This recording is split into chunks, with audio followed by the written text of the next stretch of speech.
Assalamualaikum warahmatullahi wabarakatuh. Selamat siang bonsai farmer, petani bonsai, pecinta bonsai pemula. Salam satu hobi. Siang hari ini kita berjumpa lagi ya dengan saya Oki Muslim di channel Bonsai Farmer. Dan untuk episode siang hari ini saya akan sharing-sharing dengan kawan-kawan dengan topik yakni budidaya sancang melalui program stek batang. Baik kawan-kawan bonsai farmer, itu sudah nampak ada satu batang sancang ya, indukan tapi batangnya tidak terlalu besar. Dan siang hari ini kita akan coba praktekkan ya untuk cara stek batang ya. Nanti kita akan lihat ada beberapa ukuran dan bagaimana tekniknya. Sekali lagi, video ini sifatnya hanya sharing ya. Jadi kita saling berbagi informasi, terutama untuk kalian para petani bonsai pemula yang mungkin belum pernah mempraktekkan budidaya sancang dengan cara stek batang. Ayo kita segera mulai. Nah, ini bonsai farmer, indukan sancang yang ukurannya tidak terlalu besar ya, yang siang hari ini akan coba kita praktekkan untuk kita budidayakan ya, kita perbanyak. Ini adalah di tanah atau di ground dan memang tidak terprogram sama sekali. Yang penting bisa hidup, bisa tumbuh dan bisa lumayan besar batangnya ya. Ini sebagai calon untuk bibit-bibit sancang yang akan kita perbanyak. Nah ini ya, ini ada bekas-bekas guratan, memang sengaja saya toreh beberapa bulan yang lalu untuk menciptakan karakter ya. Jadi saya toreh aja di sini dengan menggunakan ujung pisau, dan setelah beberapa bulan ini sudah berjalan kambiumnya, mulai menutup ya. Baik bonsai farmer, segera kita akan eksekusi aja batang sancang ini. Kita akan ambil salah satu dari batang ini untuk kita potong-potong ya. Alat yang sudah saya siapkan hanya sebilah gergaji. Ini sangat amatir sekali ya. Gergajinya mohon maaf tidak profesional ya, semacam ini ya bonsai farmer ya. Langsung aja coba kita ambil dari pertengahan misalkan ya, kita pertengahan, kita potong dulu di sini.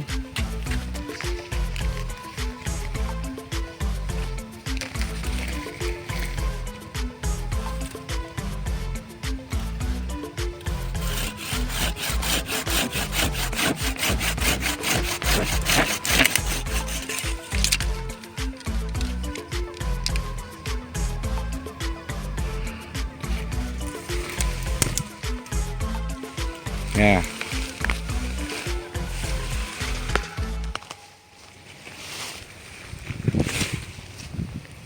ini ya bonsai farmer ya. Jadi batang sancang yang sudah kita potong seperti ini. Coba nanti kita akan praktekkan bagian mana saja dan seberapa ukurannya. Dan kita nanti akan coba ada beberapa ukuran. Di antara ukuran-ukuran itu mana yang lebih prospek, mana yang lebih cepat tumbuh, kita akan bahasnya siang hari ini. Tetap terus ya, tonton di channel Bonsai Farmer.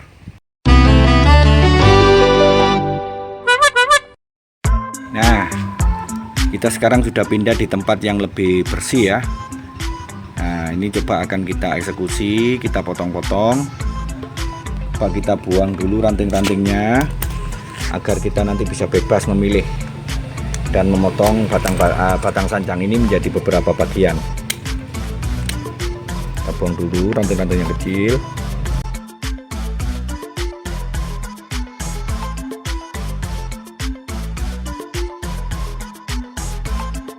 Nah ini adalah pangkal batang yang bawah ya, yang lebih besar. Ini kita akan potong. Seberapa ukurannya? Saya biasanya tidak terlalu detail ya masalah ukuran, cuman saya menggunakan cara yang paling tradisional, yakni seukuran genggaman ya bonsai farmer. Jadi kalau misalkan ujung potongannya segini, saya genggam pakai tangan ini aja. Jadi seukuran kepalan tangan ini. Kemudian saya lebihkan berapa senti. Ini yang akan saya potong, berapa senti dari tangan saya ini. Ya, saya lebihkan 1 senti misalkan di sini. Ya, di sini ya. Di sini misalkan di sini ya. Oke, kita potong di sini.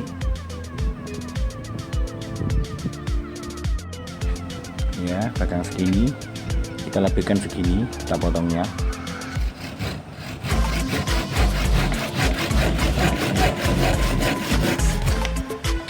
Kemudian ini harus kita kasih tanda, jangan sampai nanti posisi terbalik. Yang bagian atas mana, yang bagian bawah mana. Karena kalau terbalik nanti tidak bisa tumbuh ya. Jadi sekali lagi yang bagian bawah ini, yang bagian atas ini. Ya, kita taruh aja searah di sini di bawah. Yang bagian atas taruh di ujung kanan ya. Sisanya kita lanjutkan potongan berikutnya. Ini 1 genggaman.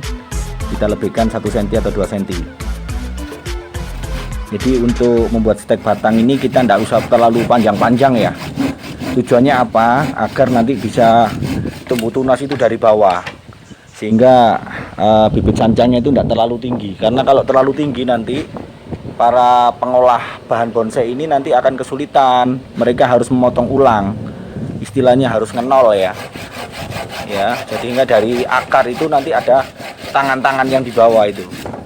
Apalagi kalau mau bikin ukuran mame atau small ya. Jadi ukurannya segini-segini, ini kurang lebih panjangnya sebatang rokok. Nah, ini ada sebuah kasus. Ini kalau tiba-tiba 1 genggaman ini ternyata di sini sudah ada cabang ya, yang ukurannya hampir sama. Ini maka kita harus bisa memilih salah satu ya. Oke, kalau menurut kawan-kawan bonsai farmer, mana yang akan dijadikan tangan ini dan mana yang akan dijadikan alur? Ya, kalau saya ya ini sekedar pendapat, yang akan saya jadikan tangan itu yang lebih pendek ya. Ini posisinya lebih pendek dari ini, berarti ini yang saya jadikan tangan. Saya akan potong aja segini, jangan terlalu ngepres, takut nanti ini akan membusuk atau mengering. Jadi harus dilebihkan ya. Ini tujuannya untuk menyediakan tempat tumbuhnya tunas baru. Bikin aja sekitar kurang lebih 5 cm boleh.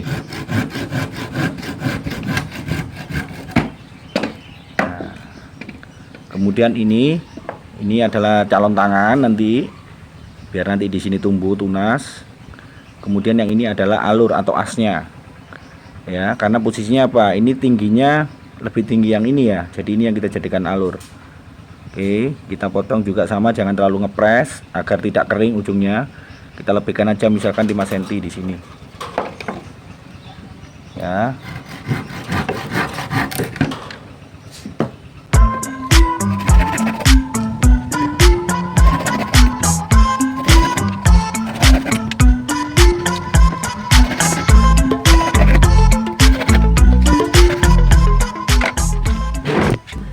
Ini beberapa bahan batang sancang yang sudah saya potong-potong, sudah saya kelompokkan ini, yang ujungnya yang sebelah mana, yang pangkalnya yang sebelah mana.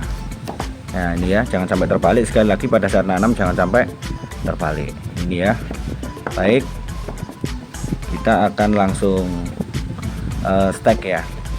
Ini mungkin ada pertanyaan, batang yang barusan kita potong ini sebaiknya dibiarkan kering dulu agar getahnya hilang, atau boleh langsung ditanam? Nah, kalau ada pertanyaan seperti itu, relatif, jawabannya relatif. Kalau memang mau langsung ditanam juga boleh, mau diangin-anginkan dulu, nginep dulu juga boleh ya. Jadi mungkin diangin-anginkan itu dengan anggapan agar tidak membusuk. Nah, itu relatif, tentunya masing-masing punya alasan. Kalau kita langsung tanam juga boleh, tapi dengan catatan media jangan sampai menggenang ya, agar tidak busuk.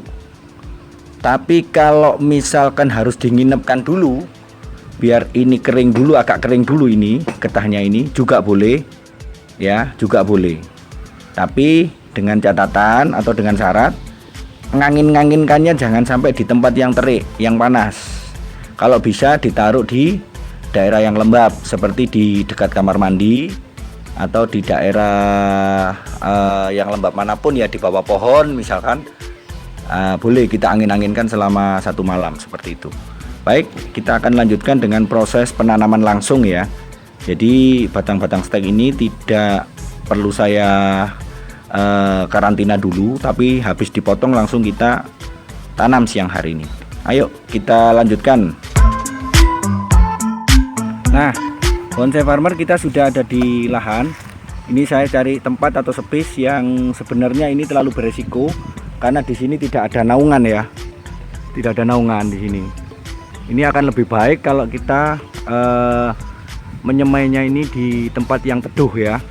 Tapi ini karena kondisinya tidak ada naungan ya, cobalah kita akan tetap bisa praktekkan. Ini adalah sesuatu yang termasuk beresiko ya. Kita langsung aja bikin galian ini agar bisa maksimal isinya bisa banyak. Jadi kita tidak nyemai di polybag atau di pot ya, tapi langsung di tanah biar bisa banyak. Karena kalau kita sudah bicara budidaya itu adalah bicara masalah kuantiti, jumlah. Semakin banyak kita membuat berarti itu yang bagus ya. Tapi kalau bisa ya harus hidup, banyak tapi hidup. Nah, tidak usah terlalu dalam ya kita galinya. Ini sebenarnya tanah biasa, ini tidak ada campuran media atau pasir, tidak ada di sini. Tanah murni ya. Nah, ini lagi yang perlu dicatat ya, jangan sampai nanti kita menggunakan media semai ini dengan humus atau kompos yang masih belum matang ya. Nah, itu karena beresiko akan menjadikan faktor penyebab batang ini akan menjadi busuk. Jadi ini tanah biasa. Sekali lagi, carilah areal yang teduh kalau bisa ya. Langsung kita tanam saja potongan batang sancang tadi dengan posisi miring ya, dengan posisi miring. Ditaruh aja, tidak usah ditancapkan, cukup ditaruh aja nih dengan jarak kurang lebih 5 cm semacam ini. Bebas, tidak harus dipilih yang besar semua, campur boleh macam ini. Kita taruh di pinggirnya seperti bikin barisan gitu ya. Nah, ini sangat praktis sekali.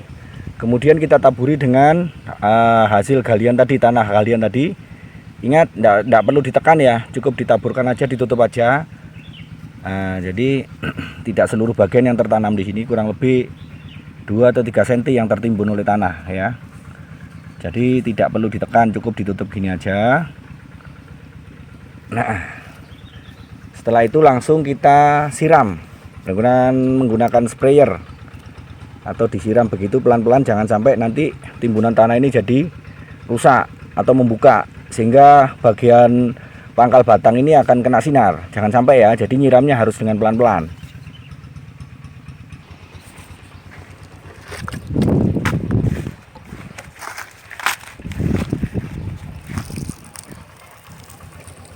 Kita siram sampai dirasa airnya ini sampai nembus.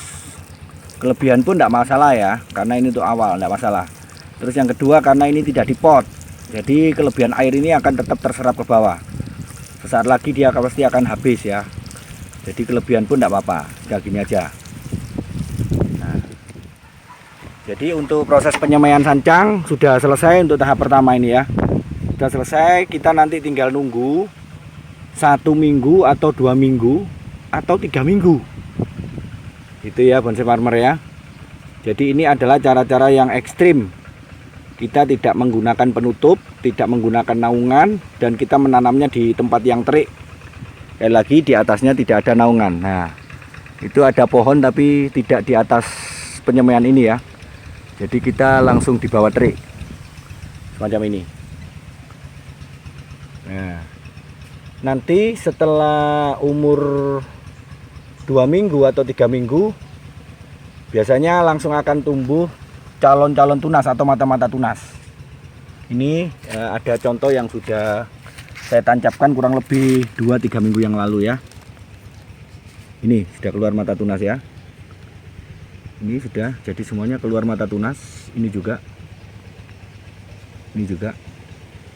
ini semuanya keluar mata tunas ya. Ini yang sudah saya tancapkan kurang lebih 2 atau 3 minggu yang lalu. Justru kelebihannya apa? Kalau di tempat yang terik seperti ini, itu kecenderungan untuk membusuk itu sangat kecil ya. Resiko untuk membusuk sangat kecil karena ini tempat yang terik. Yang penting kita bisa menumbuhkan mata tunas dulu seperti ini. Nah, pada kondisi seperti ini, setekan sancang ini masih belum mengeluarkan akar ya. Jadi bonsai farmer jangan terlalu senang dulu, jangan keburu senang dulu, karena ini masih belum mengeluarkan akar. Ini baru tunas-tunas kecil ya. Ini baru tunas-tunas kecil. Nah ini ya, baru mata tunas. Ini nanti perkiraan akan mengeluarkan akar itu kalau sudah berumur kurang lebih 1 bulan atau 1,5 bulan ya. Jadi nanti tunggu aja sampai kira-kira tunas ini panjangnya sekitar 5 cm atau 10 cm. Nah, kalau ini tunas sudah panjangnya 5 cm atau 10 cm, maka nanti kita akan melakukan tahap yang kedua, yaitu dengan cara apa? Kita pindahkan ke polybag ya. Jadi semaian ini langsung bisa kita cabut, kemudian kita pindahkan ke polybag. Enaknya apa? Kalau dengan cara seperti ini, dengan semai massal seperti ini, enaknya kita itu bisa memilih. Jadi bibit-bibit yang kita tanam di polybag itu adalah bibit-bibit yang sudah benar-benar tumbuh, sehat, sudah benar-benar berakar ya. Sehingga tidak mubazir kita ngisi polybag. Karena kalau langsung ditanamkan di polybag itu biasanya ada yang busuk, ada yang mati, sehingga sia-sia ya kita ngisi polybagnya ya. Ada yang tumbuh, ada yang mati. Tapi kalau dengan cara semai massal seperti ini, maka yang di polybag itu adalah bibit-bibit yang sudah dijamin tumbuh ya. Nah ini bonsai farmer, contoh dari bibit yang sudah tumbuh di tanah kemudian saya pindahkan di polybag semacam ini. Jadi dari bibit yang di tanah ini, kalau sudah tunasnya sepanjang 5 cm atau 10 cm, kita bisa congkel ya menggunakan pisau atau sabit. Kemudian kita pindah ke polybag dengan media yang lebih bagus. Nah, di polybag inilah kita harus perhatikan media yang kita gunakan. Jangan hanya menggunakan media tanah biasa ya. Bonsai farmer perlu menggunakan media yang maksimal. Boleh media yang merupakan campuran dari tanah, pasir, dan kompos atau pupuk kandang juga boleh. Yang penting harus poros ya, harus gembur. Tujuannya apa? Agar akar-akarnya itu bisa maksimal. Satu pertanyaan mungkin di antara kawan-kawan bonsai farmer yang baru memulai atau belum pernah mempraktekkan. Mungkin pertanyaannya, kenapa harus dipindahkan di polybag ya? Kenapa tidak hanya cukup di tanah saja? Nah, itu ya. Mungkin itu pertanyaannya. Jawabnya adalah kalau bibit ini kita biarkan di tanah sampai waktu yang cukup lama, itu maka resiko akarnya tidak akan banyak ya. Dia biasanya akan tumbuh cuma 3 akar, 2 akar, atau 4 akar. Tapi itu akan panjang terus sampai ke bawah dan akan membesar. Sehingga akarnya tidak bisa banyak, tidak bisa maksimal ya, terutama akar serabut. Tapi kalau taruh di polybag, ini akan ada akar yang keluar duluan, baik itu jumlahnya 2 atau 3. Dia akan tumbuh, ketika panjang maka dia akan tertahan oleh lapisan bawah polybag ini, karena ada pembatas ya di sini ya. Nah, karena tidak bebas dia, sehingga akar itu akan berhenti. Dan kalau sudah berhenti maka akan memberi kesempatan kepada batang untuk mengeluarkan adik-adik akar ya, akar-akar yang lain akan menyusul. Itu satu. Yang kedua, akar serabut akan semakin banyak di sini. Karena air yang kita siramkan itu biasanya tidak akan langsung terserap tanah semua ya, akan tertahan di bagian bawah.